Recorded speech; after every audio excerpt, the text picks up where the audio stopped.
Welcome back to Afternoon Express. I trust that you are having a fantastic Thursday afternoon. Now, most people tend to give up after the hardship of not being able to further their tertiary studies. But for Ndumiso Mncwabe, this trial pushed him to become an entrepreneur. Now, the self-taught chef is the co-founder of the successful Bars Equipped company, which was featured on a popular international news show as one of the best mobile bar companies in Africa. Now, to add on to that, he's also changing the way that we eat magwyina after co-founding Mavezi's gourmet café in Durban. Welcome to the show. Thank you. How are you, Jen? Really, really good. Thanks. You know, I don't believe that there's such a thing as coincidence. Yeah. I believe that things happen in your life and then you make decisions that create knock-on effects. Exactly. To end up to the end goal. Yeah. So you finished school, you ended up going to university. What were you studying, or what did you start studying? So I finished school and couldn't go to university. Okay. So I had an opportunity. So I wanted to be a political analyst, mind you. I was very into politics, and it was something that, you know, just drove me to just do better. Yeah. But that wasn't possible just due to a lot of circumstance. Yeah. But the circumstance didn't really affect me in any way, because it was something that I was aware of and was very present to, you know. Yeah. And I think that was the most powerful thing that I could ever do for myself. Yeah. And I got an opportunity to just go into an industry that I'd never thought I'd ever go into. Did you start at the bottom? Like, did you start like bartending at a club or at a bar? So I had a 9-to-5, which was basically the learnership that I got into after high school.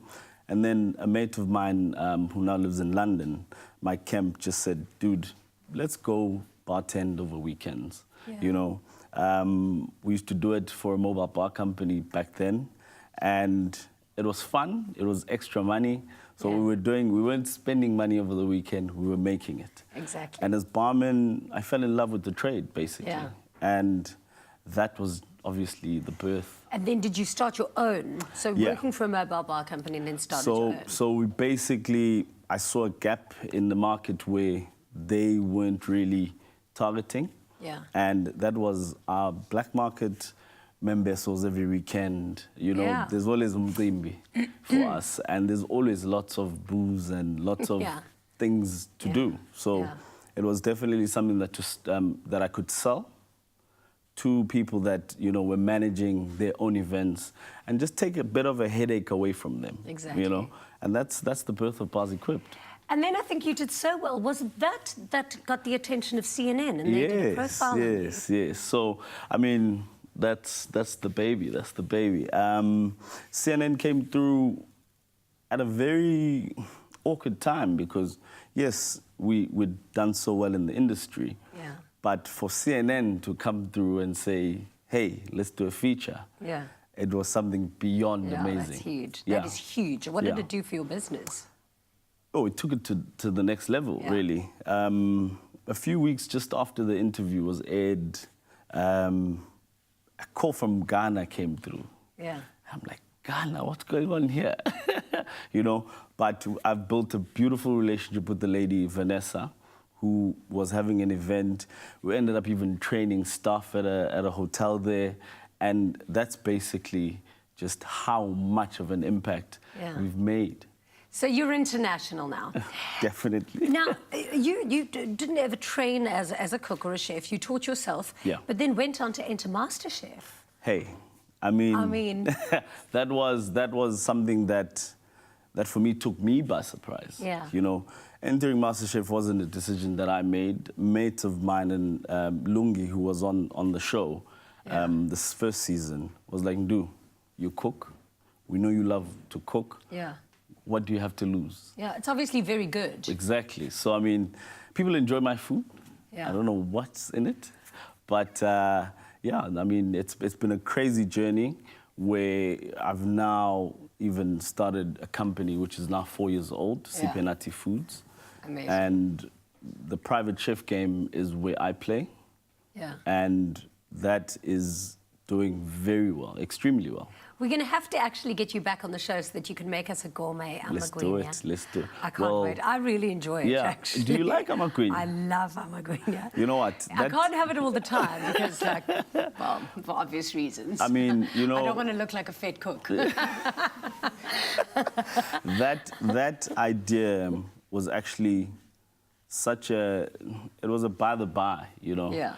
And Muzi and I, a mate of mine, took the idea just from a conversation that we had. I had a space that was available, and he said, why not?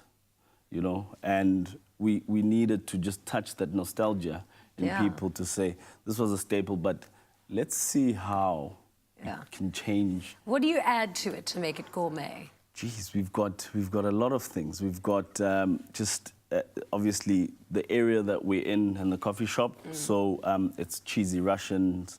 We can add chicken strips to it. We can add a mushroom sauce to it. Yeah. It's basically whatever you want at the time. So it's build your own magwyina. That's it. That's it. And you know, talking about adding to that nostalgia, you named it after your mom. Yeah. So Mavezi is actually Muzi's mom. Okay. So Mavezi is her maiden surname, and it's the first of many. So Mavezi... Is that what the name means? Mavezi. Oh, what a clever name. So it's, that's it. So you're going to start franchising it? Definitely. That is brilliant. And what a great name. Thank you so much. So smart. Thank you. You are clever. There's no stopping you. I mean, you're young, you've got so many businesses. But just before we go, because I know we are a little bit limited for time, I want to know, because your story is so inspiring, and it's one that I think a lot of people should try and emulate, that similar kind of business model to what you've achieved. Especially, you know, you weren't able to go to university, you made the base, and you're probably doing better than had you, you know, gotten a degree. What advice can you give to some people who are struggling because of the lack of funds? And I mean, you need capital to start a business. You do. How do you work around those little things to achieve what you have? I think what people mostly focus on is just the circumstance that prevents them from moving forward. Yeah. And that shouldn't be a bridge against any future that you foresee yourself enjoying. The world, as the cliche says, is your oyster. And circumstance should actually be the other way around. It should work in your favor, and you beat that because, I mean, what other choice do you have?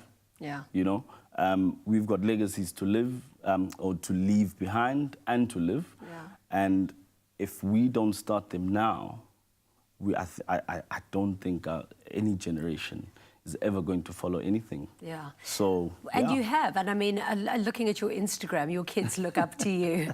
You're such a good dad, and you certainly are. Like you are creating an unbelievable and those are the legacy. people that we're supposed to actually be creating futures for. Yeah. You know, Katini and Noyaba have changed my life in a way that I've always been responsible, but I'm more responsible now. Yeah.